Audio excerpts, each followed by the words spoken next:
You know that song, More Than Words? Gosh, I hope your culture is just more than words. More than words on a wall, more than words in a handbook, more than words on a website. More than words. How is your culture showing up, living and breathing every single day? Food for thought.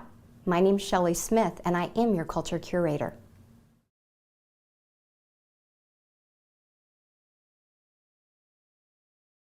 What has time told you about the power of friendship in your life? Hi, I'm Trevi A. McDonald, author of the novel Time Will Tell, a coming-of-age story about the power of friendship in the lives of 3 Chicago women who are attending their 10-year high school reunion, and the sequel, Roundabout Midnight, a story about resolving issues, healing hurts, and celebrating Black love. You can find out more about my books at my website, www.drtrevi.com. Thank you.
At Shirley Lou and Associates, powered by First Financial Security, our mission is to help all people achieve financial security and peace of mind.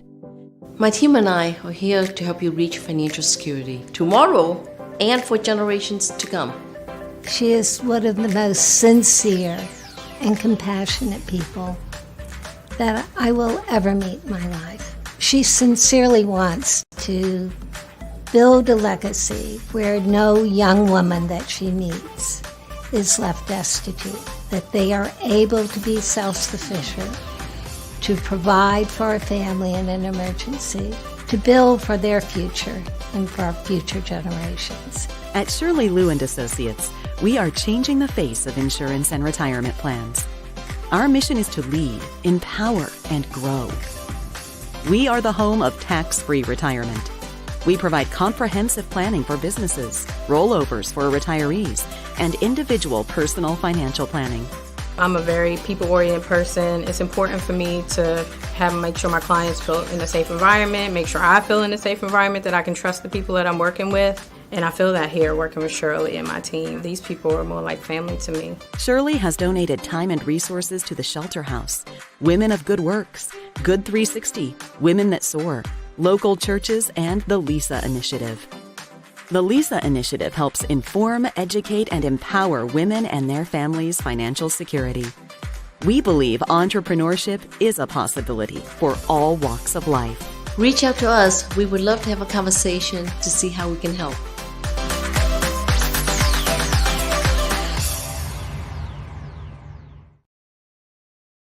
That's right. It's the Shirley Lou Show. And of course, she's always got amazing guests and amazing folks that are associated with her that come on and give us their story of how they got involved in the financial planning lane and all in that kind of way. And we've got another amazing guest. And of course, we're getting ready to talk to Sharon Scroggins and learn more about how she got involved in this lane and a number of other things as well. I know a number of people have probably been paying attention to a lot of things going around the world, whether it is what is happening there in Ukraine with that continued Russian invasion now about to go into its, well, actually in the middle of its second year and all in that space. And a lot of people are admiring the resiliency and the courage of the Ukrainians fighting against this tyrant action and all in that space. And of course, a lot of folks are paying attention to our own local and national politics, whether that is what is going on up there in New York with the indictment of former President Trump or a number of other things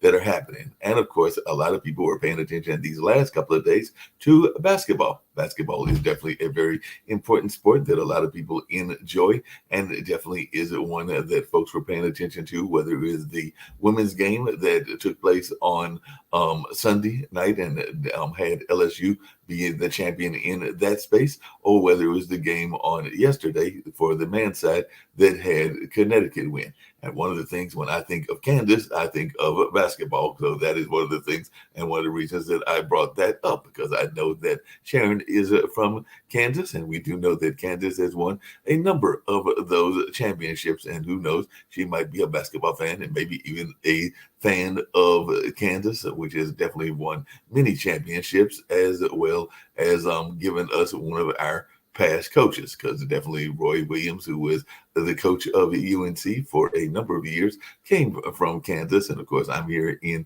Durham, which is home to Duke University, and formerly was coached by Coach K. And now they have new leadership and all in that space. And it'll be interesting to see whether Sharon is a sports fan and whether she even caught any of the games or not. So that is one of the things when I think of Kansas that automatically comes to my mind is the whole nature of it being a sports place, particularly in the basketball lane. And of course, we do know that y'all can also get some very rough weather as well. As a matter of fact, I know that one of the adjacent states, that being Oklahoma, is expecting some possible tornadoes, and they might even be coming your way. And of course, many people do remember that classic movie, The Wizard of Oz, which of course was set there in Kansas and in that space. And of course, there was a tornado featured in that as well. So, Sharon, how are you doing today? And are you one of those folks that was following the sport of basketball, or is that something that you avoided, or is it something that you actually were involved in? Because like I said, when I think of Kansas, those are two of the things that automatically come to my mind is the Wizard of Oz and of course the legendary runs of many of your basketball championships. Hello, Mark. I'm doing pretty good today. And yes, I'm not a big fan of sports, but I do watch it. I'm more on the betting side. Mhm. So I like to play and it's kind of cool to watch it. We had kind of like a little small poll, Right. with me and some friends. And it was interesting that one of the people in the play in it, when he was sitting there making his bracket, he's like, I don't know anything about, sports, basketball or anything. I said, well, just pick all the losers. And so out of 10 of us, he won because he picked all the losers. And because all of us, we went against Kansas, a lot of us went for KU. Some of us went for K-State, and both of them were knocked out, So it was interesting how he won the bet. He won the bet and had that strategy of picking the losers and all along those lines. So that was definitely something that happened. Sometimes people will pick based on the colors. I do know that there were a lot of brackets that were busted, and they were even saying that the team that won was probably the strongest of the four in the Final Four, but there was definitely no doubt that they were definitely one of those. This was a Final Four that I don't think anybody had in their brackets. If they told me that they had Florida Atlantic or some of those other ones, including San Diego, I'm going to wonder what they were drinking or some of the other things that were going on, because that just seems to be pure luck if that was the case. But I think that there was been a history of no perfect brackets, and it seems like that is the case again. That anybody that picked this Final Four, I'm going to be really wondering about them and all in that space. But Oh yeah, definitely. If anyone picked Florida Atlantic, I was going to have to research why because they exactly, came out of nowhere. I mean, but that's what's cool about the NCAA.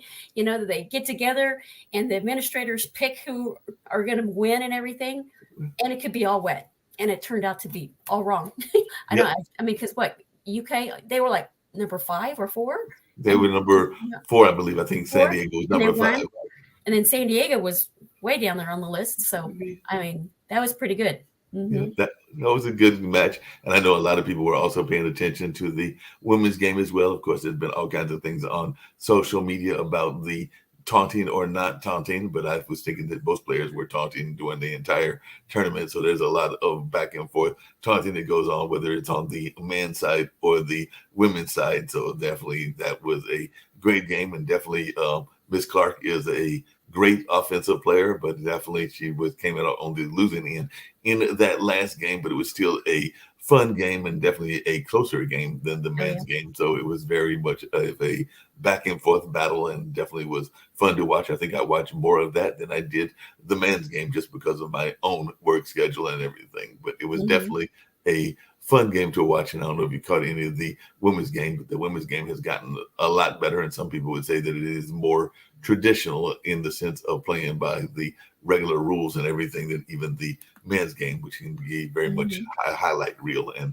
more about the sensational side, even though the women can get sensational with some of their shots and some of the things that they are doing as well.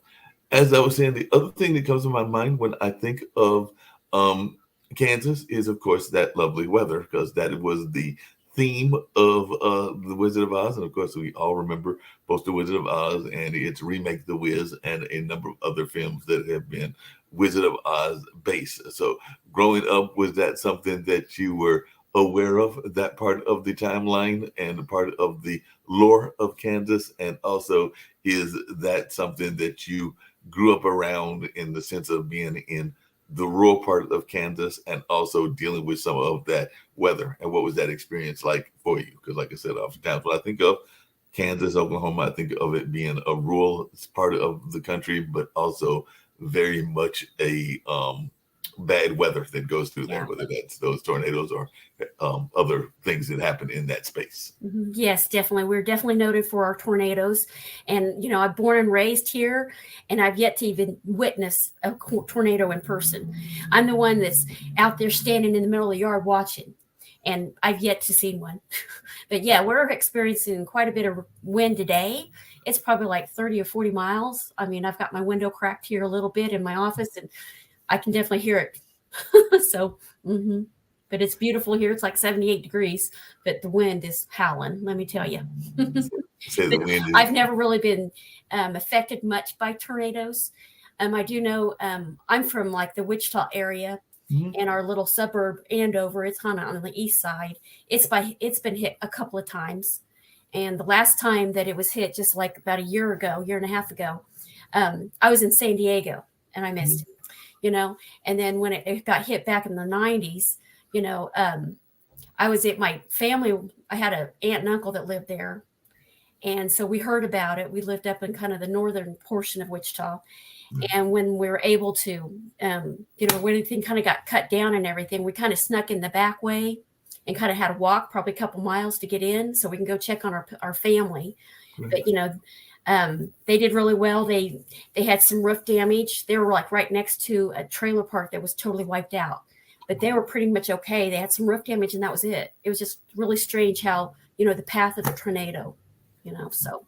Yeah, that's very much the case. Those paths can be interesting and everything. It sounds to me like you're saying that if there was being one that you would actually be there, that you might be the adventuristic type that would be trying to sit there and get a picture or trying to get a glimpse of it, even though there are some folks that say that the first thing you're supposed to do is duck for cover or get out of the way. But it does sound like, from what I'm hearing you say, that you might be trying to get a glimpse of the tornado. Hopefully we're not going to have you get whisked off in the way of the Wizard of Oz and Dorothy and everything.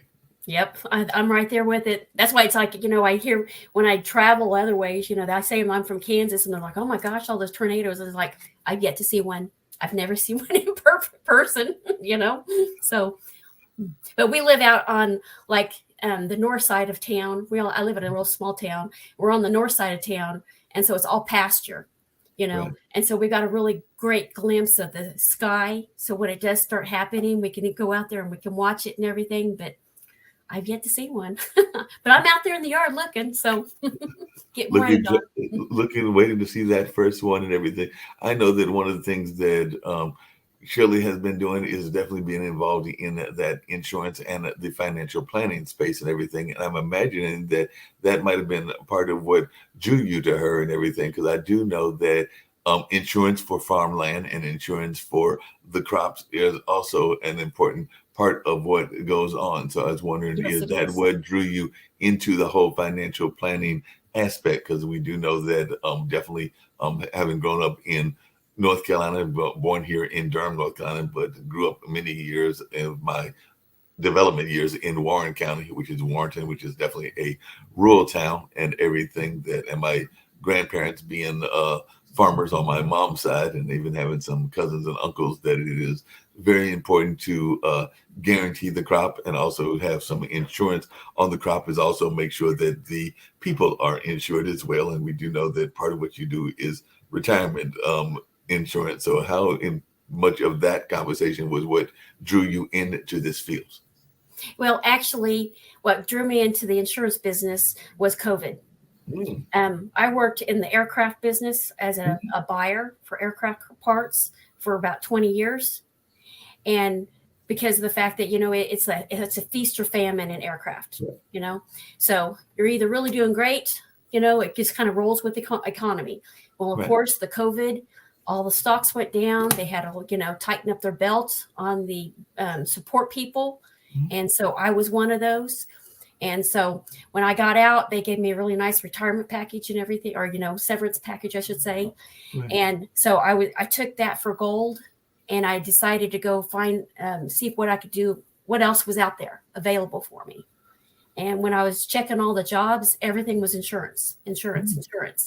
So I decided to go get my insurance license and give it a try.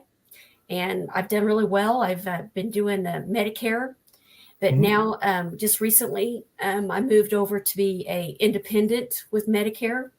And so that's allowed me to get into the financial planning of it, because part of the business and working with aircraft, you see the ups and downs, and you see a lot of people working in the manufacturing, and they're very dependent upon those weekly checks.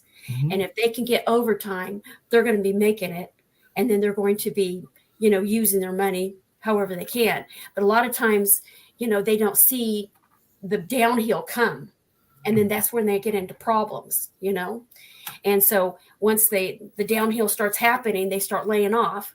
Well, then they're sitting out there. They've got all these, car payments, boat payments, and whatever to make. And that puts a hurt on them, And so I learned early on that, you better take care of everything and make sure you've got it secured, and when you're working in aircraft, because you never know.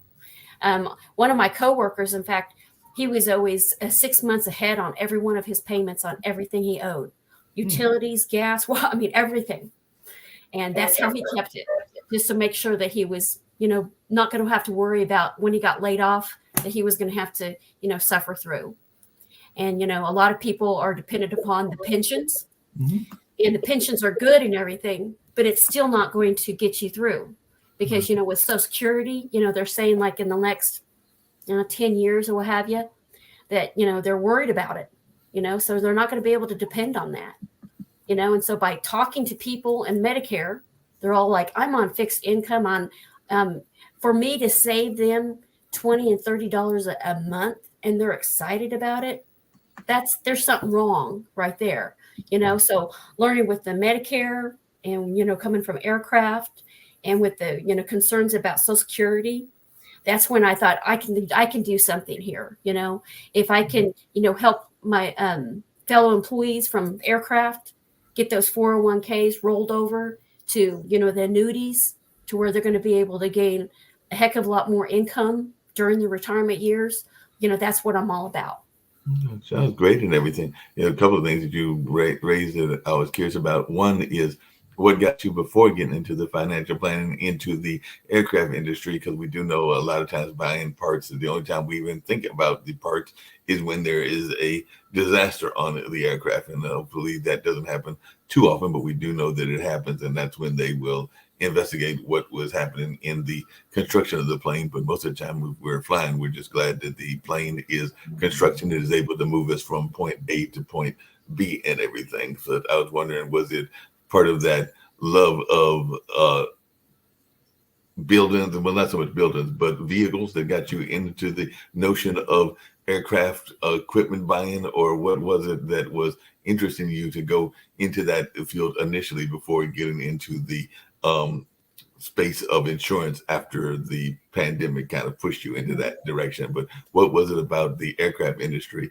that particularly buying aircraft parts, that was pulling you into that part of the field? And what degree does one get to buy aircraft equipment? Because I do know that locally there was somebody here in North Carolina that I ran across them while I was trying to find an art gallery or a photographer or something, and they actually were in an office downtown, and they were literally buying small planes, like those corporate type planes. So they were actually a corporate plane company that was based here in North Carolina. And I remember literally stumbling across them because they had a small office downtown, and I walked in looking for an art gallery, and they're like, "No, we sell planes." And I'm like, "You sell planes?" And they were like, "Yeah, we sell like those big corporate type planes." And of course, I have none of that kind of money, so it was a very quick visit that I had. But it was interesting learning about them and everything, that they were literally in the middle of my town. And I don't know if they're still here. I think the company is, but I don't know if they're still in that downtown location. But what got you into aircraft buying, particularly of the various equipment? I liked doing the aircraft because it was different every day. I mean, you could have like an aircraft on ground that would need a part like ASAP, and you would have to do everything you could. You'd have to stop what you're doing and go do whatever to fill that requirement. And that happened quite a bit. I mean, there were several times that several people had to run a part to the airport and put it on an airplane and have it, flown out directly to the plane wherever it was. Wow. And so I would take care of getting the material in the building and everything. And then, all the other support people would take care of actually getting it to the person, whether it be shipping internationally or just shipping locally, or actually putting on an aircraft, or even just, UPS and FedEx. It just kind of depends on the requirement. But I also worked in the government side of it, to where, we supported the T-6 aircraft, which there's quite a few air bases around the United States, like there's coming in Oklahoma and Florida and Georgia. All of those support the T-6 trainers and everything. And so when those went down, it was a pretty hot item. You had to get going on it. And then I also supported the sales of it, to where what we would do is we would take a couple trainers to international, like they would go to England, Morocco, Israel, Jordan, Kuwait. And so what we would have to do is we would have to get the pilot on board, we get the planes, and we would actually have to ship a big, huge shipment of spare parts to go along with the plane. So this way, if they had any issues, breakages while they're international, they had a supply, they had a mechanic with them, and they had a supply of spare parts. And so I was able to support them as well. Wow, that's really fascinating. Now, did you get into this through the military, or was it an academic thing that got you into? It was just academic. I got my degree, and I was in supply chain.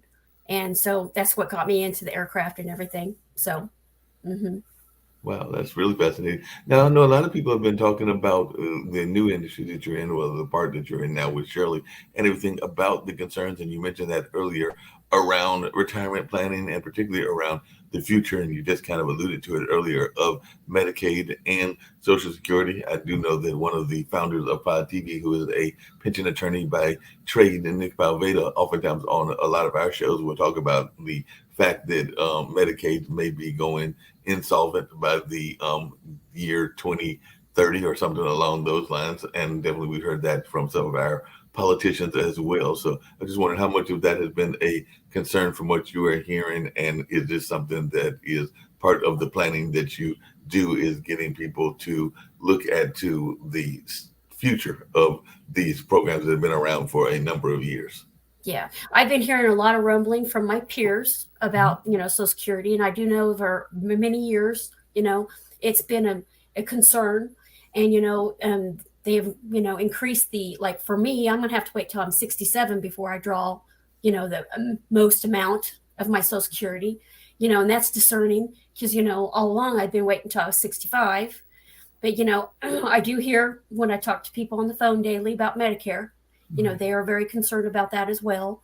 Now, with these people, they're already getting Social Security. So as far as like they're concerned, I think they're pretty much probably going to be grandfathered in or what have you, since they're already getting it and everything. But, with us who are not, it's a big concern, And so when I talk to people about the IULs that we have and everything, yeah, it's a big concern. I mean, that's a pretty good selling point, and especially, the differences between, excuse me, the differences between the 401k annual, income compared to the annuities and the IULs. It's dramatic, and people don't realize, how dramatic it is. And then I do know that, there are a lot of people concerned about the banking industry right now. I mean, the Silicon Valley, and then I think there's two others that have gone bankrupt recently. And so it's becoming a trend, and so that's, and all the 401ks, they're backed by that FDIC. If that FDIC is going to be bailing out or, at least helping with Silicon to kind of equalize their customers, it's going to take a hit.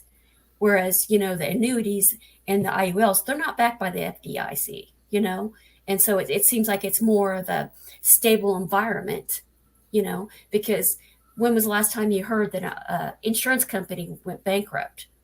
I mean, these companies, they've been in business for over 100 years, and that's a lot of track record for them to survive, so it's a lot more stable type of account to have than a 401k. No, that makes a lot of sense, and definitely people are trying to figure out that stability. You mentioned, retirement. I do know a number of folks are concerned about retirement. I'm actually going to hit the big 6-1 in July, and I know that historically 6-5 or something like that would be considered retirement. But even in one of the other jobs I have, less of the pod TV and the live streaming space, but one of the grading companies that I work for, there are some folks that are working well into their 80s and 90s, grading some of these school test papers and all in that space. But is that something that you are also seeing, is that people are thinking about their retirement planning, but also are thinking about it further down the road? Because we know a number of people are retiring later, even though sometimes you are forced into retirement, maybe even before you are wanting to retire. I know that my mom, who was a major philanthropist in the area, worked for a trust fund. The Golden Lease Foundation was actually their first president and everything, but she also served on the board of what is now Truist. And I remember that when she was at a certain age, I want to say it was like around 65 or 70, they pretty much said that she had to retire because they had a retirement age, and once you hit that age, you had to resign from that board and everything. So a resignment age, I guess it would be, since you weren't really working per se for the bank, you were working for the board of the bank and everything. But that was a conversation, because at that time we were like, and even now, mom is very much a person that still has all of her faculties, knock on wood, and all of that, but is very much involved in the community of Rocky Mountain in the sense of family and things of that nature, not so much the politics and work that she used to do, but still very involved and could probably still give the bank advice to this day. But even at that time, they had those kind of rules. But we do know that people are working later and later. So how has that conversation been going with your clients and everything? Because some of them are probably going like, yeah, I want to get some retirement planning, and I want to get some retirement planning, but I'm not planning to retire till I'm 80, maybe 85. Yeah. Actually, the younger kids, they're looking at early retirement, so these Kaizen plans and annuities, they're very attractive to them and everything. So, when I show it to them, they're like all excited about it and everything.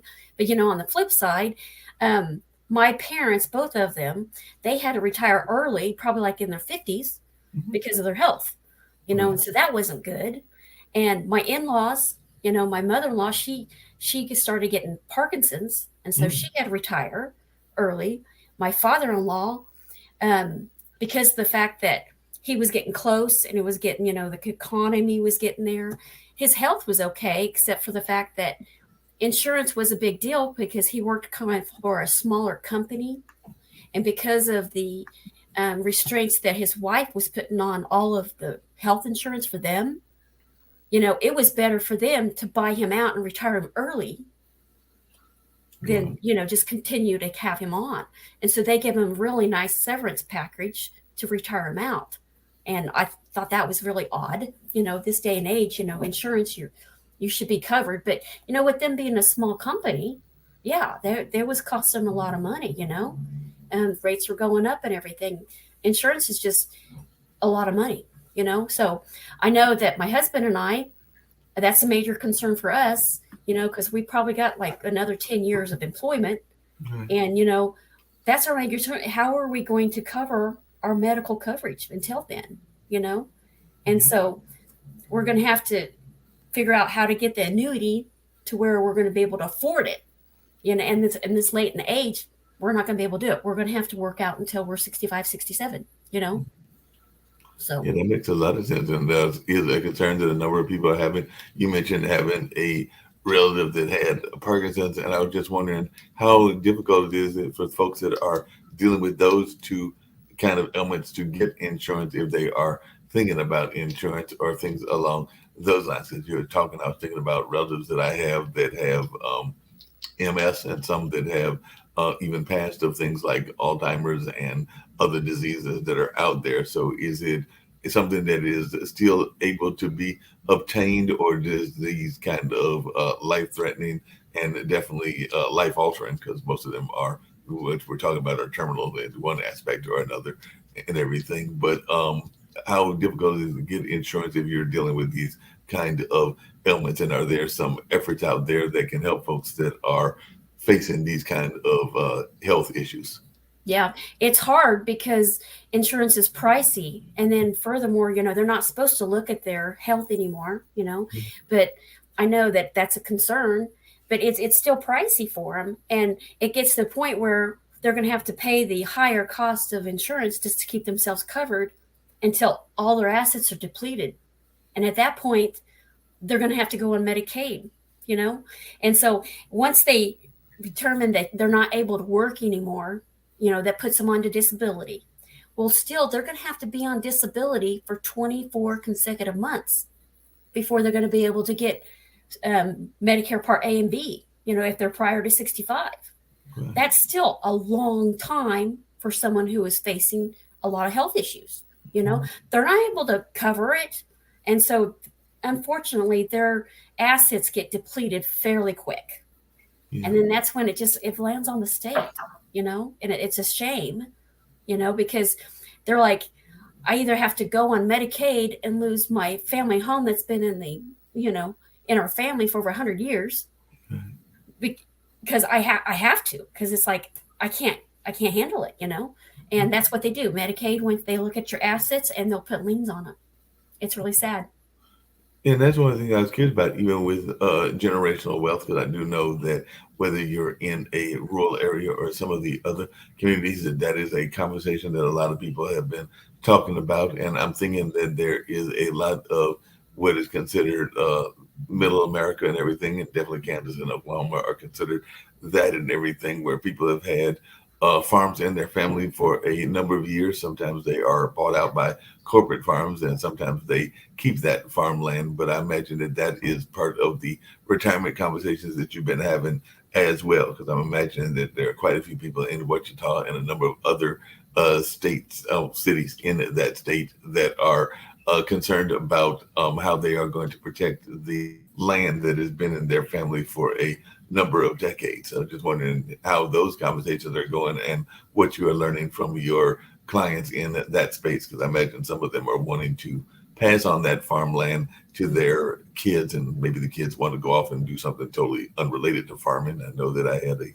friend in the C area of Wilmington, and they actually did a newspaper story on him, and that's one of the things that he was learning about, because he was actually an artist and he was talking to those fishermen in Wilmington, and some of them were like, we want to pass the fishing business off to our children, and they're looking at us like, no, we've seen what y'all have done for the last 2 or 3 generations. We've seen how hard of work that is.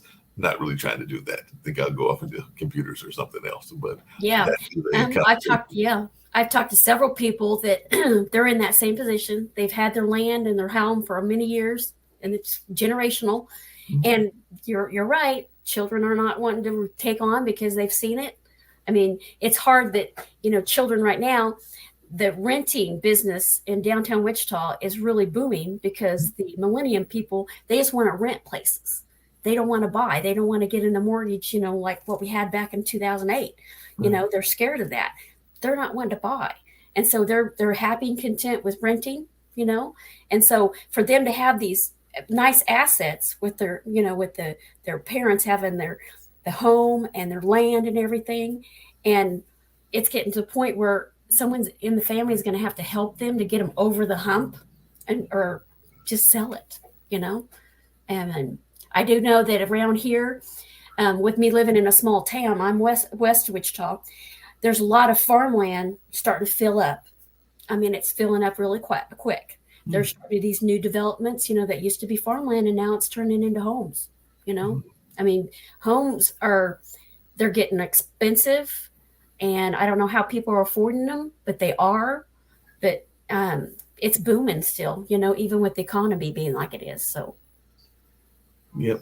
And I was wondering, the other thing I mentioned, what people think about when they think of Kansas, and definitely one of the things they think about is, like I said earlier, the Wizard of Oz, but there was also some adjacent states that people think about as well. And some of those were definitely famous for their insurance commercials. So I was just wondering how much of that Mutual of Omaha, which Nebraska isn't that far from Kansas, and everything played into your own going into this particular field and everything. Because I do remember watching that commercial even as a youngster and everything. And definitely, even though it was about wildlife, you would always hear that particular commercial. So, and then of course, there are some other ones that are out there as well. Definitely Shirley Lou is doing a great job with her company, but there are some that are more the commercial ones that people hear about because they have intensive advertising, whether that's Mutual or whether that's Aflac or a number of other ones as well, because who among us have not run across that crazy duck and everything. So how much of that has played into your thinking that this was a field that you wanted to go into? Now, the Mutual of Omaha, I am licensed to go ahead and do supplemental plans with them and everything, mm-hmm. but I haven't really dabbled much into their life insurance or any other type of products that they have. And with me signing on with FFS with Shirley Lou, right. She has handpicked several different companies mm-hmm. that, she's reviewed all the policies in them, and she's rated them the best. Right. And so she's just concentrated on that, which has been great, because with me kind of being new to the annuity business and everything, it really helped me learn a lot about the differences, because with me having access to the Mutual of Omaha, I've gone out there and I've kind of looked at what they've had, compared to what we have here at FFS. And I kind of see where she's going at. She's got she's phenomenal when it comes to finances. Her heart is in it. And you could really tell that she's in it for, she makes so much money. And for her to sit there and put her time and effort on every one of every agent that she has underneath her, regardless of where they're at. It's phenomenal how she's been doing it. But, she does podcasts she does Zoom meetings, I should say, every right. week. To do trainings for us. So this way it helps us learn a lot quicker. And so I sit in those meetings quite a bit with her, and I've learned so much from her. And many times I've sent her an email thinking, okay, I'll give her a day. Within 20 minutes, she's called me up and she goes, this is what's the best one for your customer, and she's told me, this and this. And She's just phenomenal with everything that she's got going on in her day.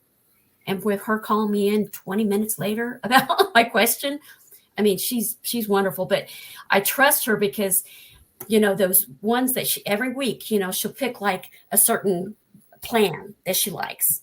And she'll go in there and she'll dissect it for us. So this way, it's kind of a way to train us and everything. So we learn and we'll kind of know what we need to pinpoint and everything. So this way, when we are out talking to customers and everything, we can kind of pick up on what they're looking for and say, okay, this way, I know this one's the best, And so I still get with her and Jim and Elizabeth and kind of run it through. Okay, this is what I'm seeing. Am I okay? Or, and so they'll go ahead and they'll straighten me out and everything. But I mean, they're a wealth of knowledge, all three of them, when I value that, especially with me new coming on, it's been very great. Mm-hmm. It sounds like it. What advice would you give to others that were thinking about going into the insurance space or thinking about working with either Shirley Lou or just the insurance space in general?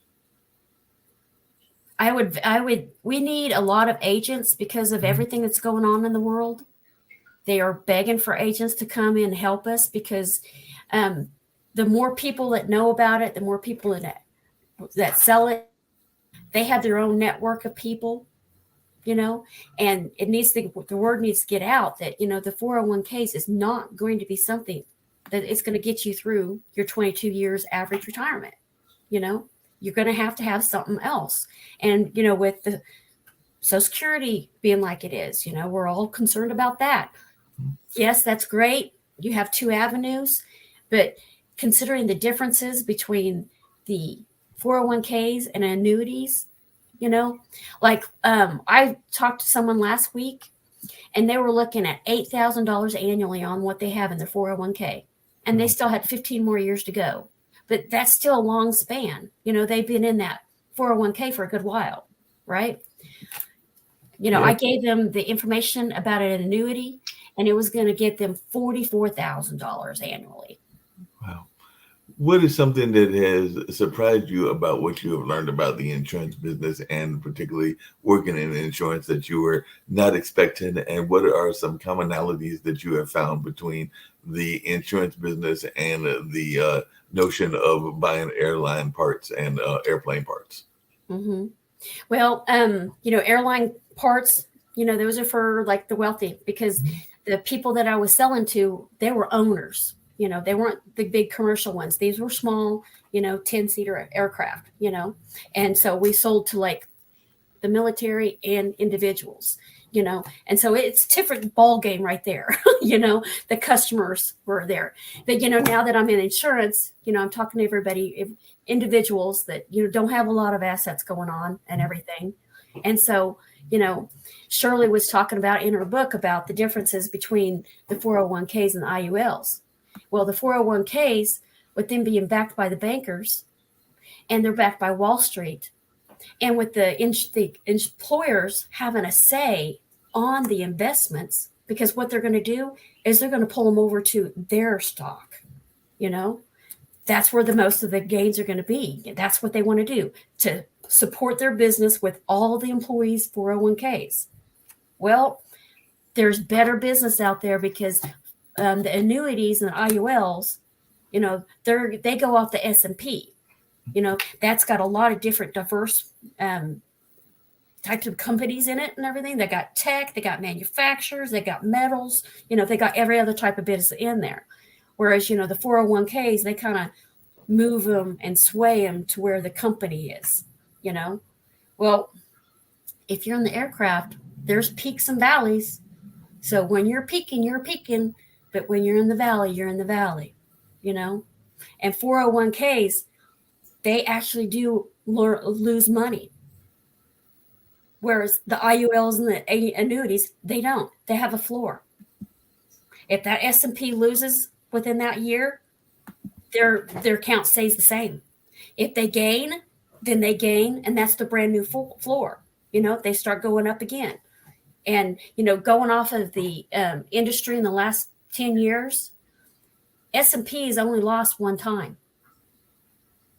Yeah. And today they're up above where they've lost. So they've already regained it, It didn't even hardly phase them at all. So maybe for 1 year, but they still remained the same. They did not lose whatsoever. How important is it to be in a field with somebody that is like-minded and everything? Because I know on some of the shows we've talked about that and everything, and I know that some of the folks that are working with Shirley, their spouses are in the same industry, and they sometimes have a great success in conversations that way. And in some cases, they're totally opposite fields and all in that space. So you did mention the husband and everything. So I was wondering, is he also in the financial lane? And is this something that you are hoping that your children will go into, or are you just hoping that they will be successful in whatever they go into, and have any of them express interest in going into the financial lane or possibly following in your footsteps? Mm-hmm. My husband, he does work where I used to work because we used to work together. So he worked in the manufacturing part of it, where I was in the support people, So I'd go out and visit him every day, but that'd be it. But he's still in that space, he's still building the aircraft, he's out there doing it. But, he's getting older, and, his, body is not be able to crawl around on the middle of those bare, metal aircraft anymore. So I would like to get him retired sooner, so that's our little drive there. But he thinks it's great that, I'm able to help people and help them with their financial needs and everything. In fact, I've helped a couple of his coworkers. I sat down with them. I've showed them the difference between the 401ks and the IULs, and they're very impressed. We're helping our children because we have 3 children, and they're all in their 30s. And they're all doing really well, but each one of them have 401ks and IRAs and Roths and everything. And so I'm trying to show them the way, but they're looking at Mom. Okay, you haven't been doing this very long, so I'm going to have to kind of gain my speed and show them. Okay, I've done this. Now will you, and then they'll sit down with me. But that's one of my goals. I'm going to get them, But luckily, they listened to me when they first got in it. And I told them, I said, you guys need to start saving for your retirement now. It's easier. And every one of them have listened. And so they're starting. It just, in a year, I'll get them turned. I'll show them the way. But also, I have 2 grandchildren. And so I'm going to go ahead and start getting them moved on these annuities and IULs. So this way, when they turn 27, they can either take it over themselves, or they can go ahead and cash it out and do whatever they want with it. But, can you imagine at age 27 being able to get an annual income and just coming out of college with no job? And that would be great. Nice? That would be real nice. I remember that when my grandmother was living, there was a real effort to get kids like savings bonds and some of those other things. I don't know if banks still put them out the way that they used to and everything, but there was definitely that push to make sure that you had some sort of protected savings that were there in that space. Because I definitely remember that. I think that was Dad's mom that set that up and everything, but I do remember that they existed, and at some point in my adulthood, we cashed it out. There was probably some sort of family situation that needed a quick payment, and it was used in that space. But I was just wondering, is that something that you were doing with the grandkids, and is that something that you are seeing more people do? Because I also remember a time, and I'm not saying that I always had one, don't even know if I had one at all, but a number of my friends definitely had allowances and all in that space. And I'm not even sure that parents are given allowances these days. But how much of the early financial planning are you seeing when you are talking to your clients, and how much planning is there going into buying things, whether that is a savings bond or some of the other kinds of bank existed things that you could put out there to protect the kids as they grow older, and it can be there for a financial windfall or emergency nest eggs or things along those lines. Because like I said, I'm not even sure that parents are giving allowances out like they used to. Yeah. I've seen a lot of parents having like a little savings account for their kids, right. Like whenever they get money for Christmas or birthdays or what have you, and they'll put like 50% in there. I see a lot of that going on, but, I see a lot of people just pretty much kind of taking care of themselves right now because they're really concerned about it, and they don't really have a whole lot of means on it. And so by them, that's another good thing with the annuities and the IULs. They've got a built-in life insurance. Right. So once that happens, there's going to be money, and that's where the generation wealth really happens. Like the annuities that my husband and I have, that's definitely going to be helping. It's going to feed down to my grandkids, definitely, because it's going to be sufficient amount. The 3 kids are going to be fine, but then there's still going to be, money left over for my grandkids, so I think it's a great thing.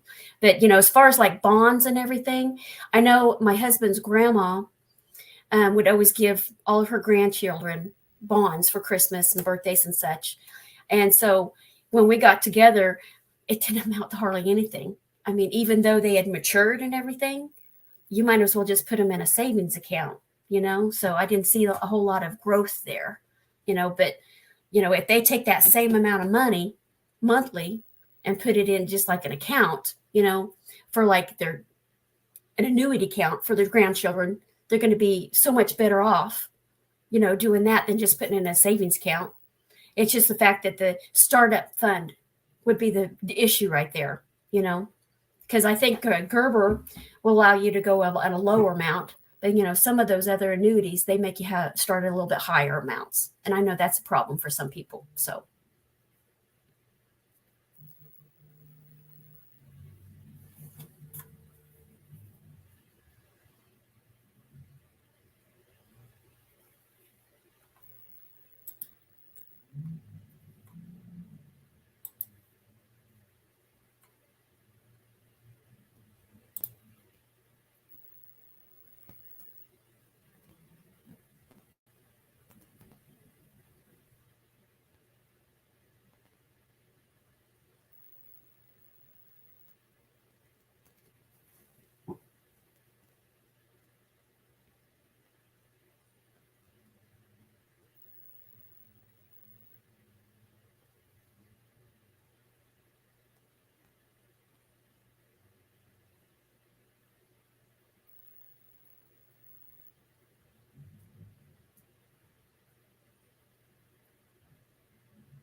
We have to love technology. Technology has a moment of its own in everything. I think so. Yep, has a moment of its own in all in that space. But definitely, I know a lot of folks were enjoying the conversation, and that's not going to let us stop. We just keep on going because technology has a moment of its own and all along those lines. One thing that I was curious about, and you just mentioned it earlier during the course of our conversation, was do you think that people are paying enough attention to what is going on with insurance, particularly if they are in rural America? Because, like I said, you are definitely there in Kansas. I know you're outside of Wichita, but there are a number of folks that are in that rural space. And I was just wondering, is this an area that you would like to see more people studying and even dealing with? Because I know that even our founders of this network, they are big on fiscal literacy, and they really wish that these kind of things would be taught in our school system and all in that space. But I was just wondering your thoughts around that, and if that's something that you would like to see more of as well. Oh yes, I would love to have the insurance agent, industry grow, because a lot of people don't realize the more advantages they have with an insurance policy than they do, with the bank policies and everything. And I know that insurance is big in rural areas, like what you said for crops and everything. So yeah, because that is big business right there and everything. But as far as like other, types of, investments and everything, I don't think they're there yet. And you have to think, annuities and IULs, they've only been around for like a little bit more than 20 years. And so, it takes that much time for people to get in them, use them, and actually benefit from them. And then the word starts spreading. And I think right now we're at about the peak to where it's going to start spreading now. People are going to start saying, oh, yes, I was able to get, this income, and it was exactly what I was expecting and everything. Whereas, before in later years, they were talking about life insurance and everything. And life insurance itself gets a bad rap, because you can get a little bit of benefit here and there, but basically it's when you pass away is when the benefit happens. But then, with, all the Hollywoodization of it, the Hollywood stuff going on, it kind of gets a bad rap because people think, oh, they're going to fight it and everything. Well, for the most part, it's not fought, it's just more Hollywood being Hollywood. Right. But, it gives it a bad rap because there's not a lot of people that have those plans and everything. But now with, the IULs and the annuities coming of age and people are starting to benefit from them, I think it's going to start becoming, widely ranged. And that's the reason why, we're really needing more agents to get the word out, to talk to their networks, and start getting it moving. Yeah, especially with the economy like it is. Yeah, that makes a lot of sense. Do you think that some people are afraid to talk about insurance, just like they're afraid to talk about their plans for their immediate end of life and everything? Because we do know that there are very few guarantees in the world, but one guarantee is that just like we are born, we will die at some point or another. Even though I'm personally rooting for 200, even though nobody's personally done that. But like I said, I don't know that I'm doing anything to actually do that because my exercise programs are nil to non-existent, and my diet plan involves way too much fast food. So definitely that's not going to actually be a way to get to 200. But hey, you also hear people that make it to 200 that have broken all the rules, including what they've done with their drinking and some of their other habits as well. When you hear the people on the weathercasters, when they're talking to people that make it to 100 or 100 plus, and they tell you that they have broken all the rules that you're supposed to live by and all in that space. But is it something that you find a lot of people, particularly our young folks, are even afraid to have those conversations, or are they more open to having those conversations because of the way the world is? And I think people are coming to the realization that there are no real guarantees as to how long you will be here, particularly when we see something as horrible as this pandemic that's been here over the last 3 years, and it took so many lives. Yeah. Well, I think ideally, when people are young, when they, in their 20s and everything, that's ideally when they should really get the plan because they're so much more affordable. Right. But, they're not thinking about that, and so they don't think about it. So then when they get through to the 30s, well, then it gets a little bit more expensive. And yeah, they can afford it and everything, but it's going to have to be where their priorities lay, what they've experienced in life, where are they at with their finances and everything. I think that's going to have a lot of play in it because they're like, well, I'm fine now. I've got a good job. I've got a good house. I'm doing fine. A lot of them don't think, well, what if I had an accident? Right. What would happen? Well, yeah, you've got some mortgage insurance and everything, but still that's going to put the hurting on the spouse, So, but then, when they get to their 40s, it gets more expensive. And that's when they really want to think about it and everything. And so I think a lot of people, when they get to that point, they're like, insurance was probably just for the rich. Right. I can't afford it, you know? And so now I think that I do hear a lot of commercials, you know, pushing life insurance and about how affordable it is and everything. So I think that's what we're going to have to do, is we're going to have to kind of get the tide turned a little bit so everyone understands life insurance can be for everyone. You know, it just depends on what you want out of it and everything, you know? So like for my husband and I, we weren't really pushing for the, you know, the life insurance after the fact. We were more wanting just the income when we retire, you know. The life insurance protection on that was a bonus too, you know. The hospitalization on it, the cancer on it, the long-term facility, that was just a bonus, you know. But it's all included, so it's nice, you know. So but I think things are going to have to change to, you know, it's life insurance is not for the wealthy. You know, and you need, the best thing to do is think about when you're in your 20s, when you can make that you can make a payment and pay for the whole year and forget about it for a year, you know, because that's when your payments are going to be so low. And it's going to be very worth it. Yeah, that makes a lot of sense. Definitely sounds like it'll be worth it and everything. As we're going to wind down, it's got just a few more minutes to go and everything. The other thing that I know a lot of people think about when they think about particularly Kansas and everything, is they think about the music culture. And y'all definitely have a rich jazz culture, as well as a rich, I think there's some pretty well-known gospel musicians and even some that came out of the country realm as well that were from that area. So I was just wondering, is that something that is an interest to you? Because after times when I think of Kansas, I definitely think about Kansas jazz and of course baseball there as well. But those are some of the other things that I think about. And of course, y'all have a pretty good football team there as well. But I was just wondering how much is that was in your own growth and development, and whether you pursued anything, whether it was at church or anything else in those musical spaces, because I do know that those are some of the things that I associate Kansas with. Yeah. We have in downtown Wichita, you know, they'll have some music festivals, you know, they'll have some bands come in, they'll have like the food trucks, you know, come around, and they'll have bands. So it's really nice and they're all local bands and everything. And, you know, you can have any type of band. You can have metal, you can have jazz, you can have country. I mean, that's what's really cool about it, is because it's so diverse, you know. And, you know, they have like the art walk, which is like the last Friday of the month, every month, and you'll go down and look at all the art galleries. They'll have a lot of music playing, jazz playing, you know, while you're walking around, you know. And so yeah, it's pretty good for the culture and everything. I mean, we've got it for being, you know, Kansas. It doesn't only put you, you know, really high up on the list or anything, but we do have a lot of culture that you know, we really enjoy, you know. And then now that, you know, we're doing so well with the Chiefs, I mean, I think that's great. I mean, all of us have been diehards, you know, okay, maybe next year.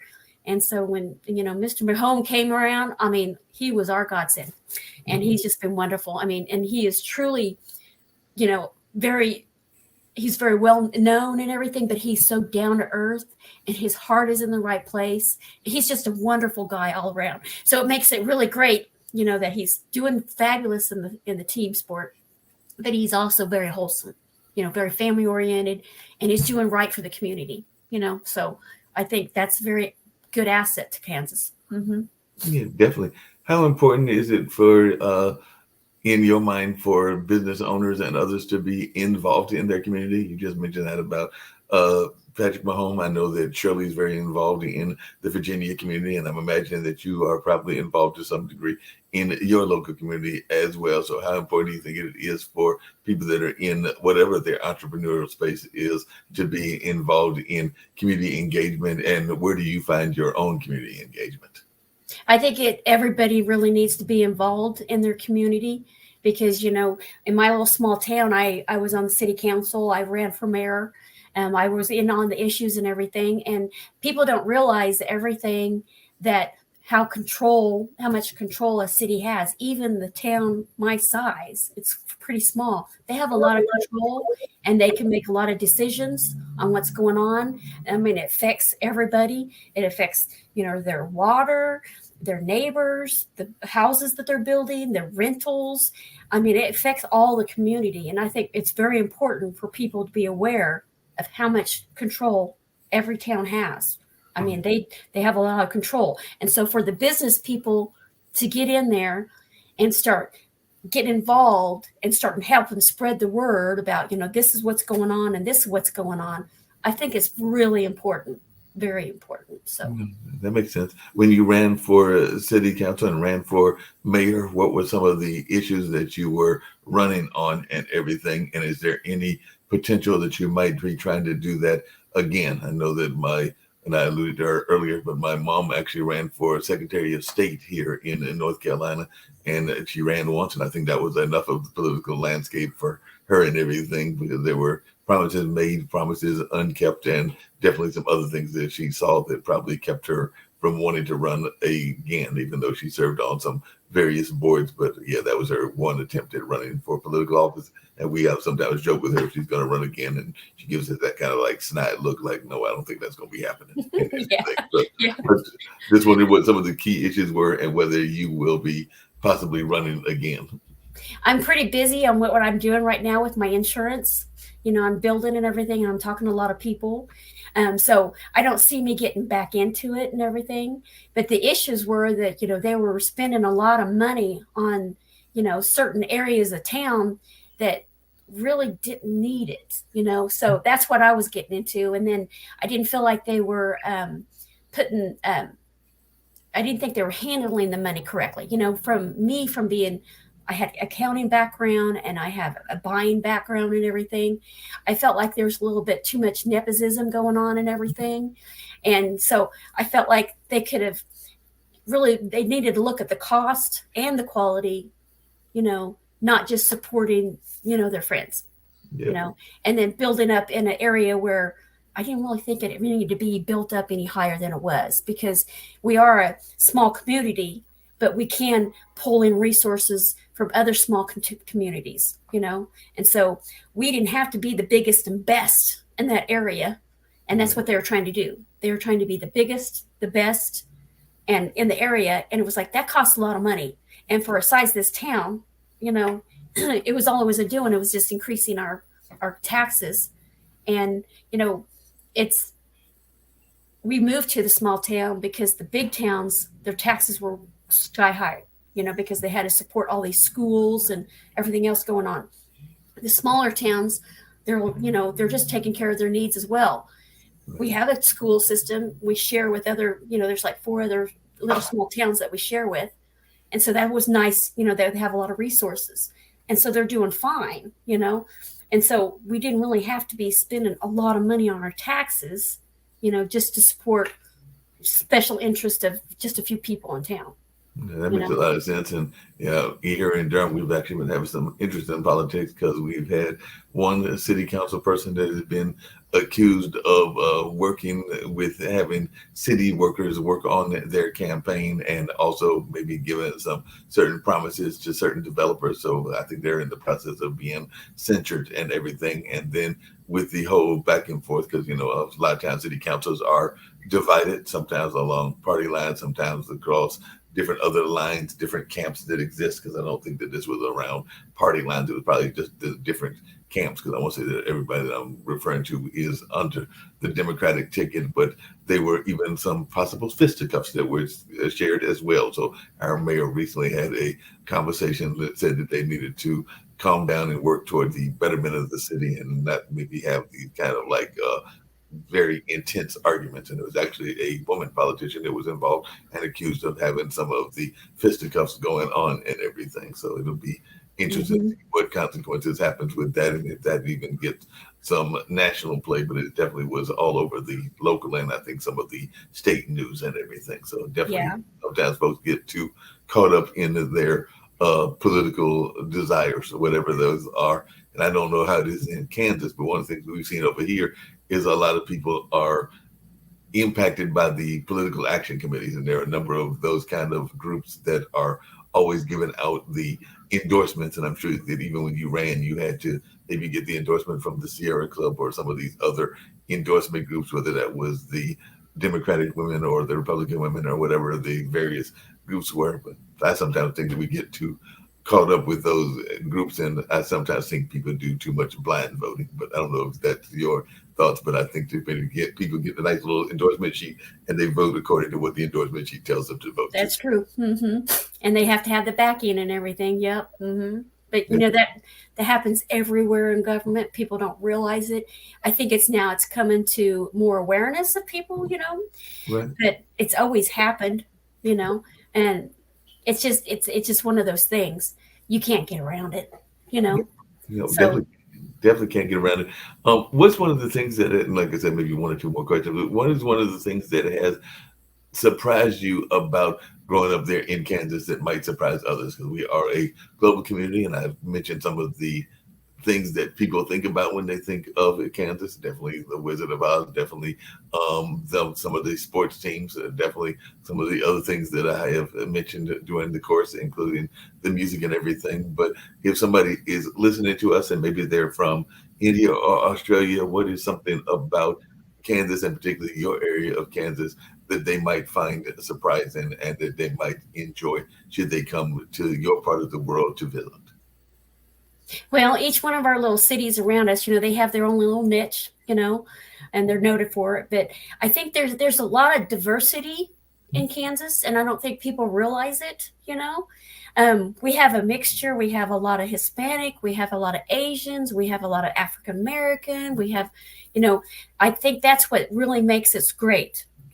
Because we're kind of hidden, but we are very diverse. I mean, and it seems like we all get along, I mean, we're the melting pot, and it doesn't seem like there's a lot of scuttle about everything. I mean, I think that's something really to be proud of, because it's not their background that they have issues with. It's because of them personally. And I think that is really nice in this area, because we're just like every other town. We have our crime and everything, but it's because people are trying to better themselves and trying to get money, so it's just down to the basics, so I mean, because out in like Western Kansas, we have a lot of feed lots and everything for like the cattle and everything. So we have like a high amount of Hispanics that like to work out there, and that's great. Here in Wichita, I mean, I think I don't know what the population is, but I think it's probably pretty much even between a lot of different races. So, and I think that's wonderful. Yeah, sounds like it. How important in your own various businesses has been your spiritual growth and everything along those lines? Because I do know that a number of folks that are part of the network are very much in tune to their religious beliefs, but they are also open to other people's religious beliefs, meaning that they are open to having the people of Hindu or Muslim faith get their voice being heard as well. But just in your own growth, how important has that connection to something beyond you and your immediate family, a higher power, been? Okay, my core is that I'm Christian, and in fact, I teach a Christian. I teach fifth graders every morning religion, and so it's right there at my heart. To me, it's God, family, and country. Those are my three. My daughter is a master sergeant in the Air Force. So I've got all three of them right there lined up together, and so yes, religion is very big in this area, but it's not overwhelming. But we do have Muslims. We have every other kind of religion available, and I think that's another part of our diversity and everything. In my community, it's more, because I'm in a smaller community and everything, it's more Christian. But Wichita's like 3 miles down the road, and so I go there and I see a lot of different diverse. But Kansas as a whole, I do believe that there's a lot of religion here. There's not very many atheists or anything, and I think that's great. I think that kind of helps with the diversity and with us all getting along and everything. We're loving our neighbors. So yes, sounds like it. What did you say to your daughter when she wanted to go into the military? Because I do know the military can be rough sometimes to women. I do know that I've actually been part for a number of years of an effort to help our veterans. It's actually my friend Captain Newborn, and that is actually his name, not his ranking, because he never served in the military, but he is a veteran advocate, and he uses the Apollo structure, the Apollo that exists in New York, to do a talent competition, but also to bring awareness to veterans' rights and veterans' issues and everything. So we do know that veterans' issues have been very much important over the last several decades and everything. So I was just wondering, when your daughter said she wanted to join the military, what was your take and your husband's take, and what did y'all do to support her? My husband was the one that, excuse me, that was quite the advocate for it. I thought she was crazy. It was happened right about 9/11. So I was really worried about war, especially with her being a woman. But I did know with her being in the Air Force, she was going to be pulled away a little. She wasn't going to be as close to the action as possible, but she did. She has been in Germany and Qatar. And my son, he was also in Korea for a while. So it's been really different for us. But I've been very supportive of her. She's just been moving up the ranks. She's been doing wonderful. Every time I go visit her, I just see her blossom, and she's got so much respect from her peers. She's had to kick people out of the military. She's had to set them down and set them straight. And I think it was good that she had some really good core values that she learned from Kansas. Because like when I took her to boot camp, she had pink hair, and, she was wearing the little skinny tight jeans and everything. And I gave her like that. And I'm like, good luck. And within 6 weeks of her, when she got out of her boot camp, she was a totally different person. Yes. And I went up to this tech sergeant and I'm like, I don't know what you did, but you didn't give me back my daughter. I think, And he just said, ma'am, he goes, all we did was perfect what you gave me. And I was just, whoa, but she was opening doors. She was saying, yes, ma'am. No, total different person. And I've gone up there. She was in South Dakota, and we were going to have plans for the afternoon, but she had to go take care of some, supervisor visits. And she was basically kicking a gal out of the Air Force. Right. She wasn't doing what she was told. She was smarting off. She was, I was just like, wow. And that put a lot of, wow. And then I went up she's in Alaska right now. So when I went to visit her last time, she was talking about how she had she was a couple layers up now. Mm-hmm. And so they'd already gone through 2 other sergeants trying to straighten this boy out. And he was from New York. And he would sit there and call his family back in New York every day and talk for 3 or 4 hours. And, the time difference was like 4 or 5 hours, right. And so she had to go take him for breakfast. And he worked 3rd shift. She took him to breakfast, and she just flat told him, what's your home life? And he's like, well, I've got, several younger brothers and sisters. And she's like, what are they going to do when I send you home because you failed? What are you going to do to them? And within a week, the sergeants below her called her up and said, I don't know what you did to this boy, but he's straight. I mean, he didn't know how to balance a checkbook. He didn't he didn't have a driver's license. He just rode a bike. He never went to the dorm. He was always out partying. I mean, and she turned him around just by an afternoon, breakfast, talking to him, just giving him a face of reality, So I was very proud of her. It sounds like you're definitely proud of her and everything. Oh, yeah. And she's going to retire in 2024, and she's already signed on for another year. So she likes it.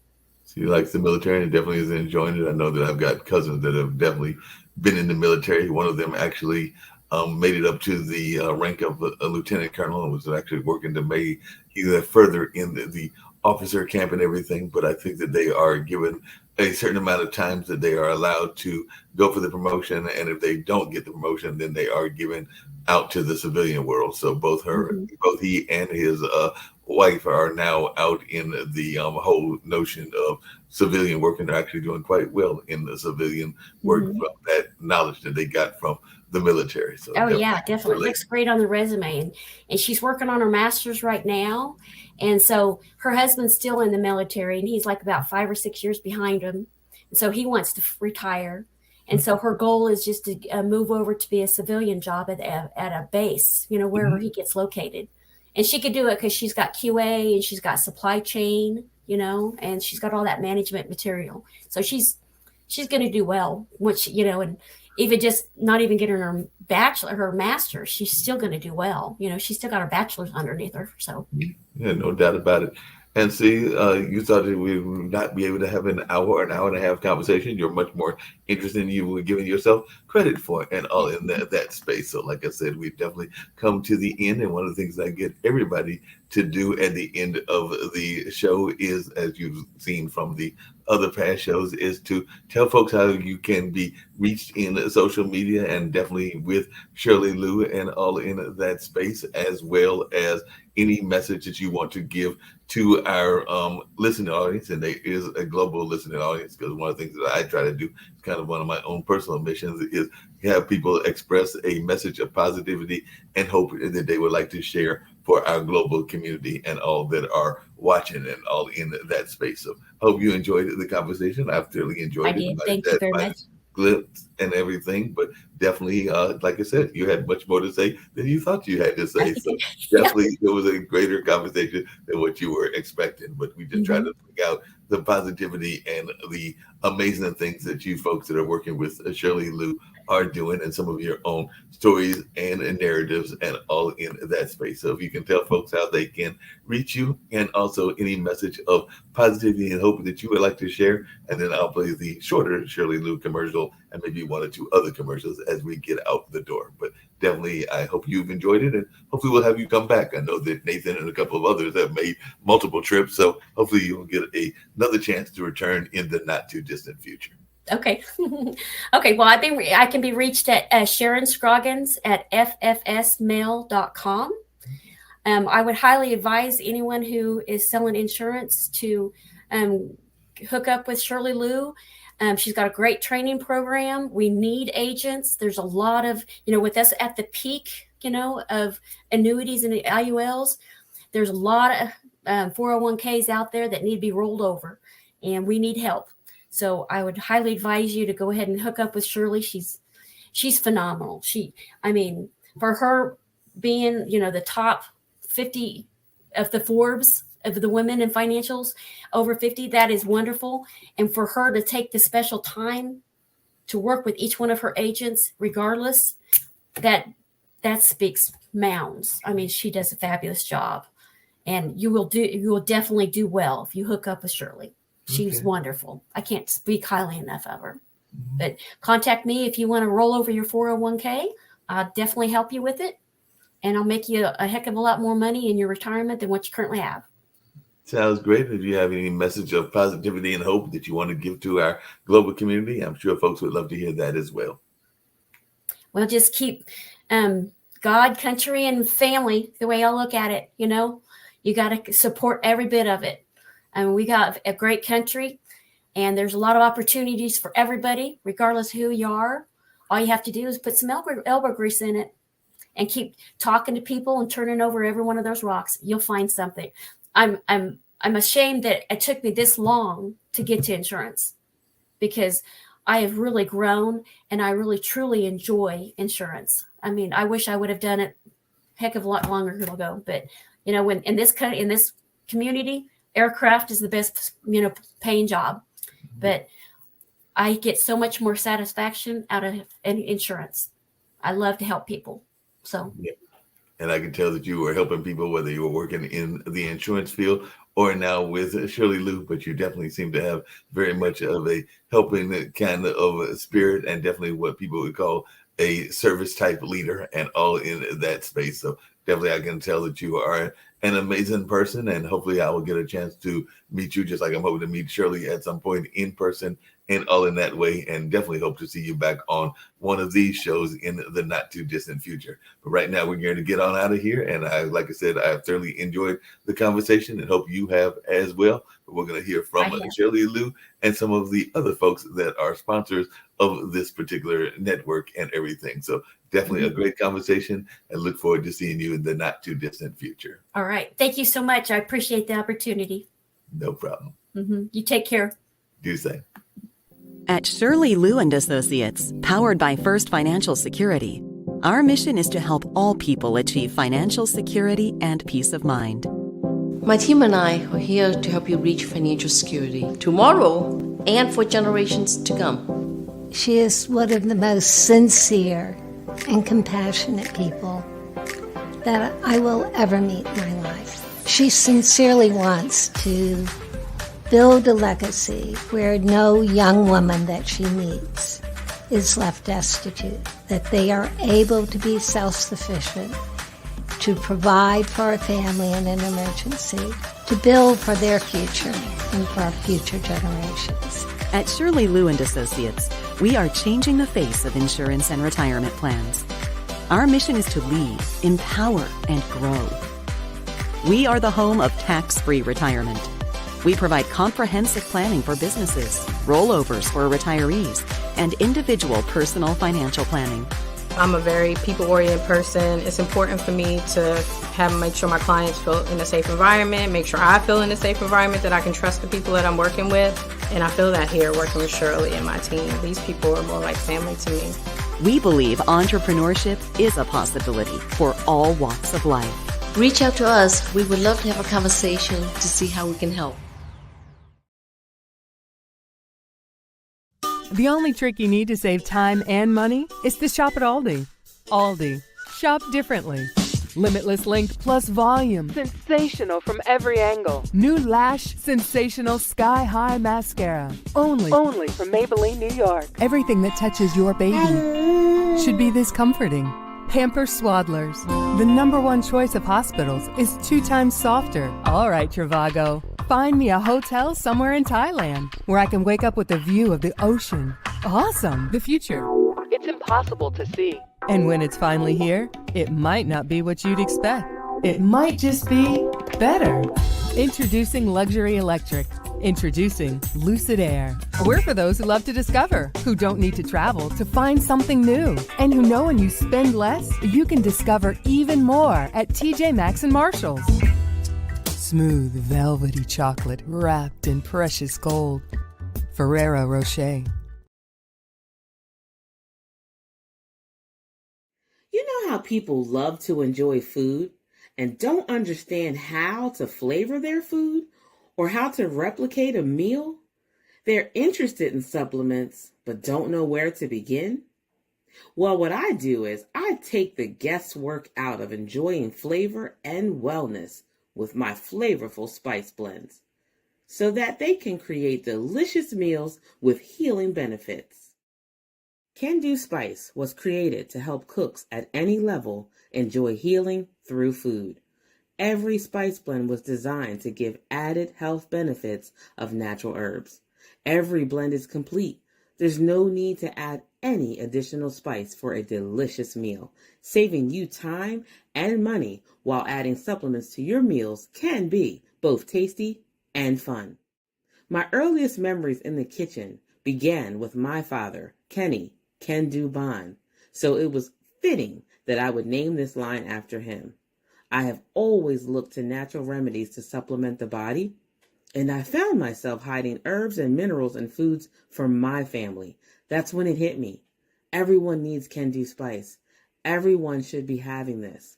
It's an exclusive brand for cooks at any level who want to create flavorful dishes with healing benefits that can satisfy the body and soul. Add a little spice to your life. Give Can Do Spice a try.